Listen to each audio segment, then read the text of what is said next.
Olá, é com um misto de respeito e sensibilidade que me apresento hoje para conversarmos sobre um tema universal, intrínseco à condição humana, mas que muitas vezes evitamos: a perda e o luto.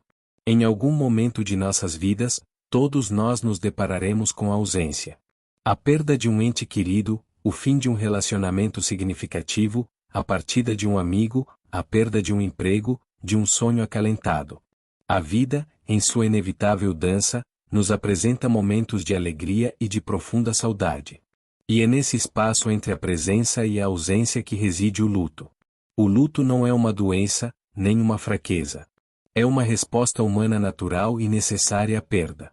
É o processo emocional, psicológico e até físico que vivenciamos quando algo ou alguém que amamos nos é retirado. No entanto, apesar de sua universalidade, o luto é profundamente pessoal e singular. Cada um de nós o vivencia de uma maneira única, em seu próprio tempo e com suas próprias ferramentas. A sociedade, muitas vezes, nos impõe um prazo para superar a perda. Somos encorajados a seguir em frente, a ser fortes. Mas o luto não é algo que se supera, como uma barreira a ser transposta. Ele é uma jornada, um caminho sinuoso com seus altos e baixos, suas pausas e seus avanços. Quais são as faces do luto? Ele pode se manifestar de inúmeras formas. No campo emocional, sentimentos como tristeza profunda, raiva, culpa, negação, confusão, ansiedade, desesperança e até mesmo alívio podem surgir e se alternar. No campo físico, fadiga, alterações no sono e no apetite, dores de cabeça, problemas digestivos e baixa imunidade podem ser reflexos do impacto emocional. No campo cognitivo, dificuldade de concentração, lapsos de memória, pensamentos intrusivos sobre a perda e uma sensação de irrealidade podem ser comuns. No campo comportamental, isolamento social, choro frequente, irritabilidade, evitação de lembranças ou, paradoxalmente, uma busca incessante por elas, podem fazer parte do processo. É importante reconhecer que não existe uma ordem linear ou fases predefinidas para o luto que se aplicam a todos.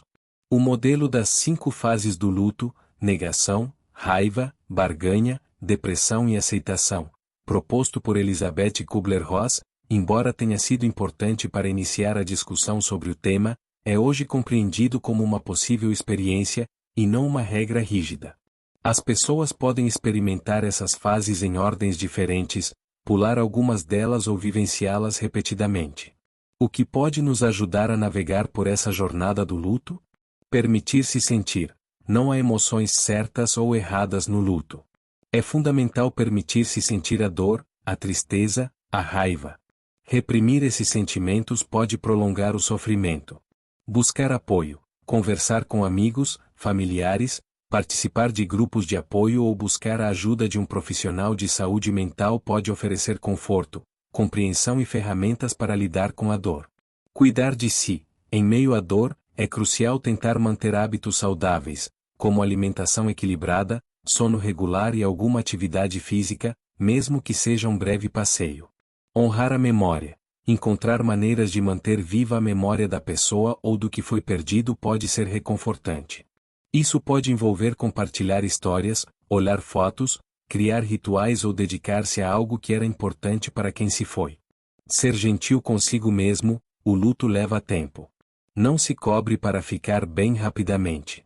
Permita-se viver o processo em seu próprio ritmo. Reconstruir a vida. Gradualmente, à medida que a dor se torna menos intensa, é importante começar a reinvestir na vida, buscando novas atividades, reconectando-se com amigos e familiares e encontrando novos significados. Isso não significa esquecer a perda, mas sim integrar a ausência à nova realidade. É fundamental lembrar que o objetivo do luto não é superar a perda, mas sim aprender a viver com ela. A cicatriz da ausência sempre estará presente, mas com o tempo, a dor aguda pode se transformar em uma saudade suave, permeada por lembranças preciosas. O luto nos confronta com a nossa vulnerabilidade, mas também com a nossa capacidade de amar profundamente e de encontrar força mesmo nos momentos mais sombrios. Ao acolhermos o luto com compaixão por nós mesmos e pelos outros, abrimos espaço para a cura, para a ressignificação e para a redescoberta da beleza da vida, mesmo diante da ausência.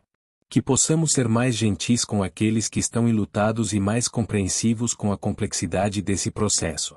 Que possamos oferecer um ombro amigo, um ouvido atento e a certeza de que, mesmo na dor, não estão sozinhos. Obrigado.